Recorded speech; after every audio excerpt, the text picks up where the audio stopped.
And as we open up the 2 o'clock hour here, we're very excited here. The Barn in Platteville is proud to bring you this interview with Sean Patrick McGraw. And if you've got a wedding, family, or class reunion, or a special event, make it more than memorable by holding it at the Barn. Become a fan on Facebook or click their link on WGLR.com. Call Kurt Timlin today for info at 778-7992. And Sean, we've been talking about it for days and days and days now, and you're here. It's great to be here. I thought you were going to say, and if you have an event like that, that I'm available for it. Yeah, there you go too, you know.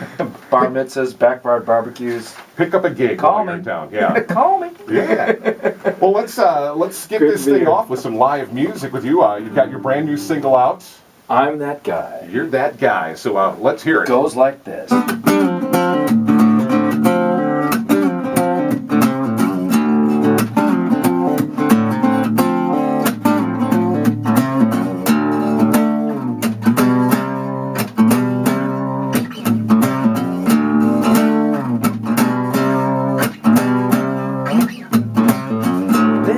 For a woman, I've been trying to find a girl.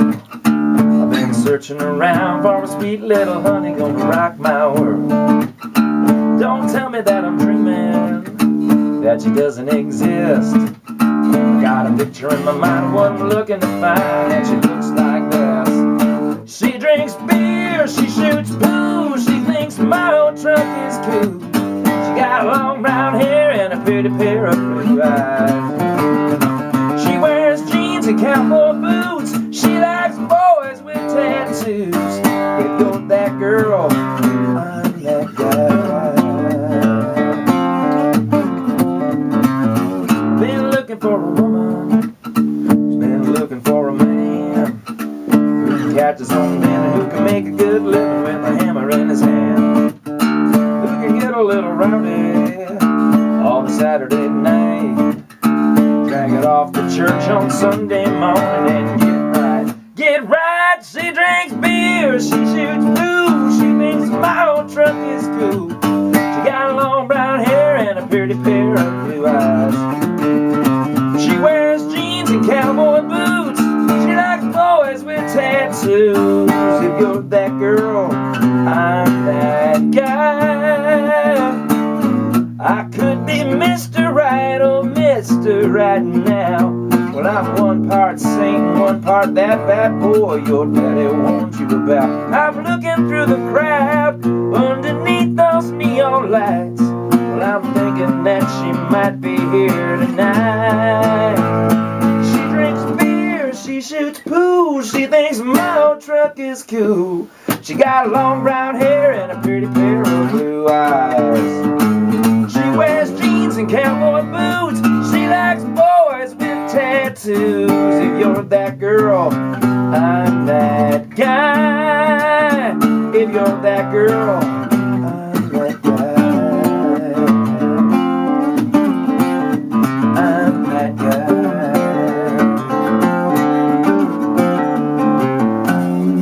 Oakridge Boys ending. I'm that guy. I like that. Great performance. Thanks for that. Well, keep your standards low, and you'll always be easily impressed. No, That's no, what no. I say. As you're sitting there playing that, I can see the gals with their beverages in the do you air, know- bouncing and singing along. That's got that kind of feeling. I've been asked, what was the inspiration for that? And a lot of times, I specifically could tell you it was about a certain person's, certain girl, or certain instance in my life. My co-writers and I wrote that song. One of my co-writers in that song is one of the co-owners of the Wrestling Network. The Wrestling Network. Okay. And the idea was, we walked into the room and said, hey, let's write something real rockin', some kind of song that's kind of sexy and got a groove to it, so that like when the ring card girls are walking out to announce who the wrestlers are going to be, they could be playing that music during that portion of a wrestling match. That's what we had in mind. And that's what came out. I don't think many people can describe a song being written from that point of view. Maybe nobody. I don't. But yeah, that's what we started with, and the finished product I think came out really cool. I think it sounds fantastic. Yeah. As Ryan was saying off the air, we've gotten great reaction from the recording when we played it here. Yeah, so we're very happy to have that. So is that one of those things that was written on the road, or were you hanging out back? No, at home? wrote it in Nashville, and We wrote the song really quick, and then my co-writer has a recording studio in his house, which was where we were writing the song. So we threw up a microphone, and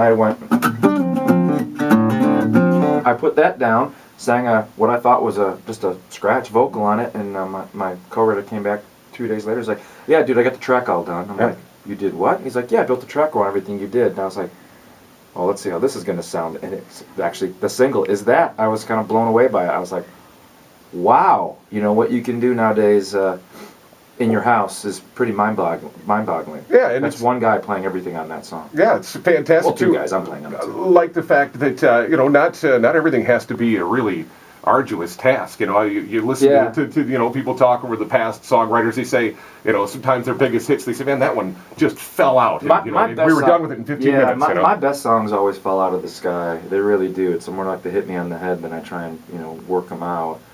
But then there's other songs I've heard. To me, one of the greatest country songs ever written was "Song Remembers When," and Hugh Prestwood, the guy who wrote that, said it took him he locked himself in a room for a couple days just to work it all out, and really, really, struggled with getting it the way he wanted it, and thank God he did, because it's an amazing song. Yeah, it is a good one. Yeah. So you've been just touring around the Midwest here during the winter? I've been, crazy, huh?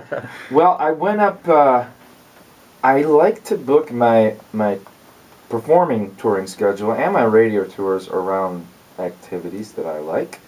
So I was down in Tennessee like a month ago, and I said to my people at my label, I'm like, "Why don't I go to Vermont?" I'm like, "Why would you want to go there?" I'm like, "Well, for radio visits and stuff, obviously, but skiing." Yeah. So I went to Vermont skiing and skied my way across upstate New York and Vermont week before last, and then I brought my cross country skis with me on this ride out here, and I'm not afraid to drive in the snow. I mean, I grew up in upstate New York, and I literally learned to drive a car on icy roads, so it's not like I was freaked out by that. Yeah. What was it like in upstate New York when you were young and starting to play? I mean, did you have places to play around there? Was there a live music scene as you were young? I started playing bars. Literally, the corner bar around the corner from my parents' house is kind of legendary from some of the rock bands that have played there. Yeah.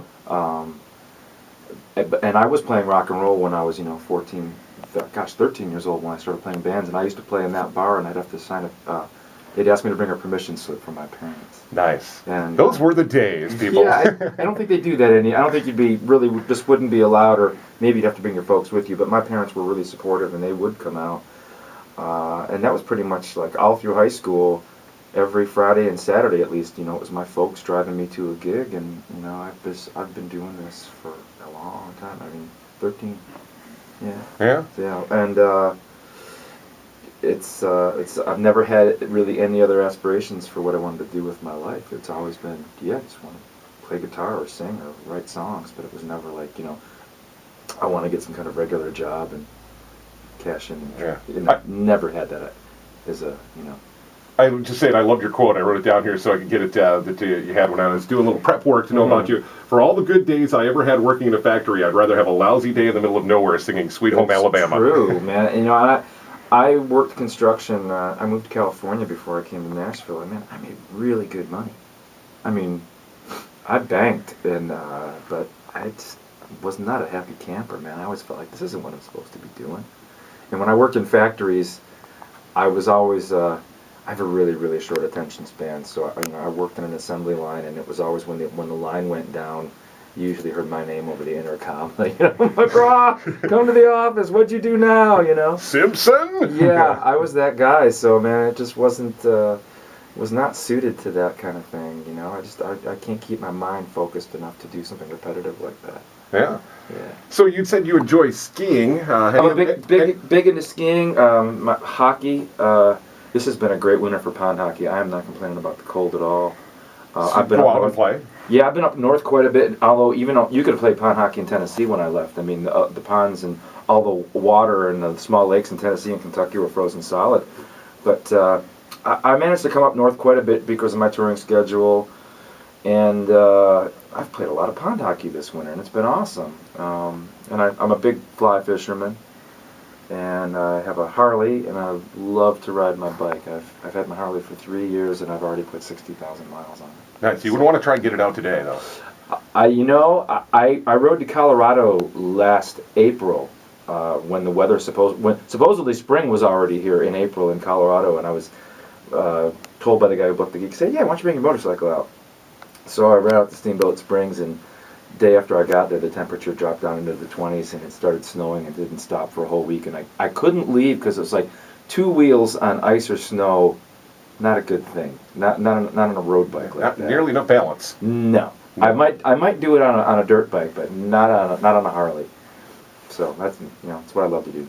Cool. What's in store for 2014? What's coming up? We're working on hopefully getting onto another Jagermeister country tour. That's been one of my big sponsors for a couple years now, and I've done, gosh, I think 5 Jaeger tours now. I toured with Eric Church for Jaeger. I toured with Dirk Bentley. I toured with Josh Thompson and Jared Neiman. Yeah, you've had a very impressive list of folks that you've been playing with. Yeah. Some of them. Do you get a chance to interact with those folks at all? I mean, I hung out with Jared a bit, and Josh a little bit, Toby a little bit. Eric Church, I think I talked to him twice, and when I did like 17 shows with him, he was he went from the bus to the stage and back.